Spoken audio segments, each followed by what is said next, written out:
And Jewish continuity is the code word, the catchphrase that we use to talk about that motivation. And Jewish continuity is very, very important to American Jews. And that, I think, may be what these data were picking up.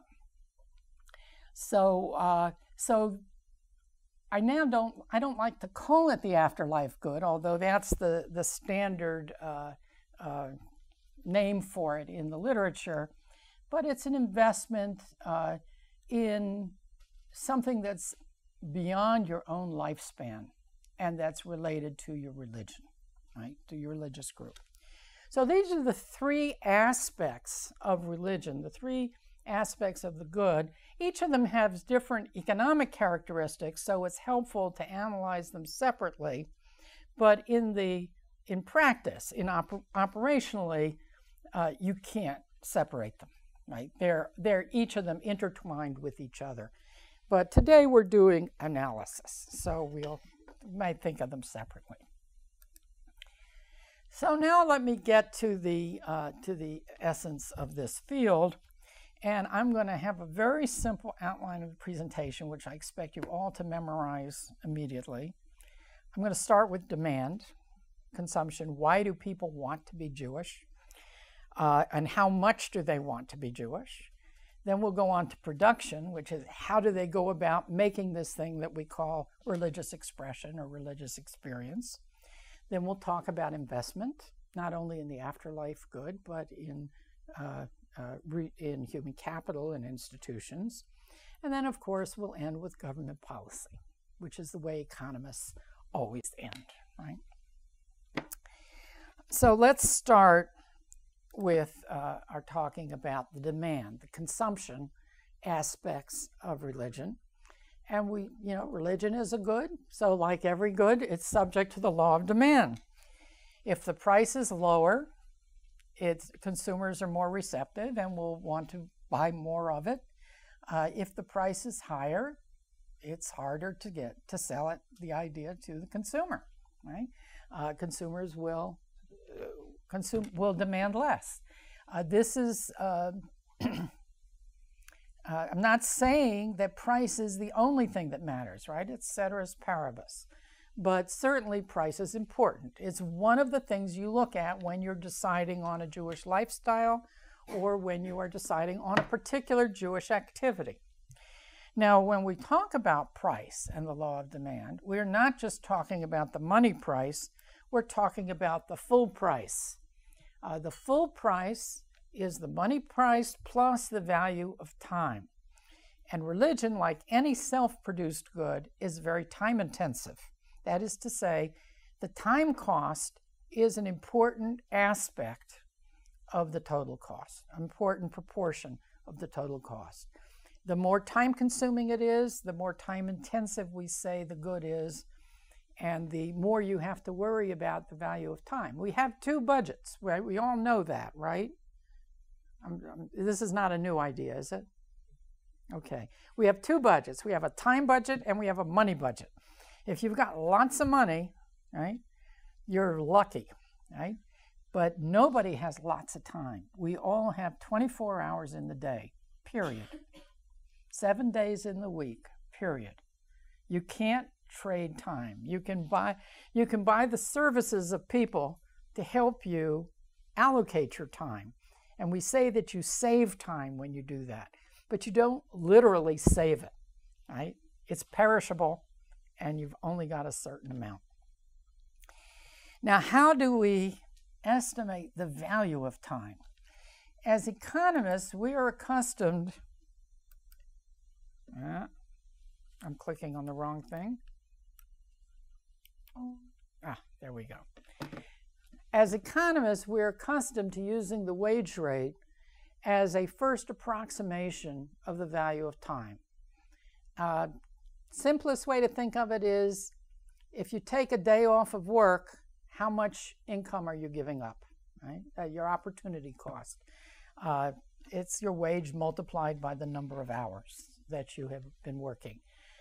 Not everybody works for wages, right? So if you don't work for wages, we call it the shadow wage. It's sort of like what you would estimate your equivalent wage would be if you were working. If you're self-employed and you get profits from your business, there's an implicit wage there that you're earning if you divide the number of hours you work into your total profits, and you get an hourly rate. If you are a housewife or if you are retired, the question is always, what is your opportunity cost? So everybody has a value of time, and we have this concept of a wage, and that's our first approximation of what your time is worth. Now that has some implications that are really interesting for religion. One is that different people have different wage rates, and that means that different people value their time differently. A high-wage person has a higher value of time than a low-wage person, which means that if religion is time-intensive, it's more expensive for a high-wage person than it is for a low-wage person. Think about, we'll take the day off from work again, think about observing one of the Jewish holidays in which you're not supposed to work, right? Well, it has a cost. You give up a day's wages. That's a higher cost for a high-wage person than it is for a low-wage person, right? So high-wage people can be expected to be a little bit lax in their observance of these holidays. They may take off 1 or 2 days at the beginning of Pesach, but not the 1 or 2 days at the end of Pesach. They might take off only 1 day instead of 2 days for Rosh Hashanah, right? These are things that we see actually happening. And the prediction would be, as an economist, that the people most likely to make these shortcuts in their religious observance would be high-wage people, because it's more expensive for them. The other implication of this wage rate as a value of time is that if your wage rate goes up, your religious observance is becoming more expensive, whether it's over your life cycle or whether it's a historical trend for the whole community.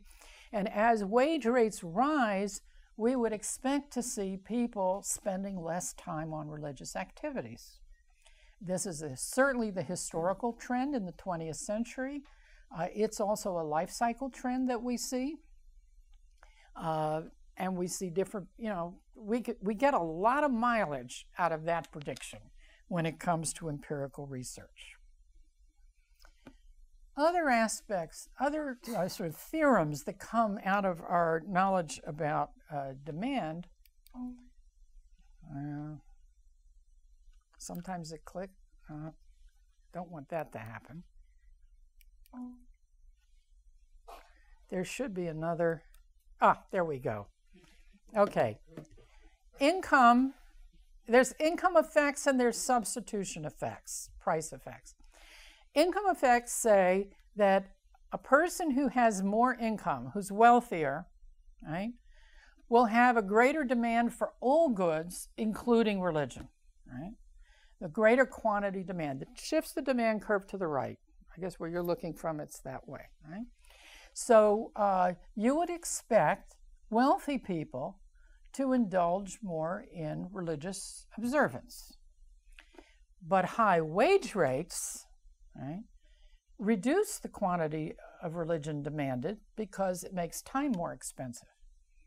So if you have high incomes because you have high wages and most of your income comes from your earnings, we can't make that prediction because you have the wage effects saying you want to consume less religion, observe less, and the income effects saying you want to observe more.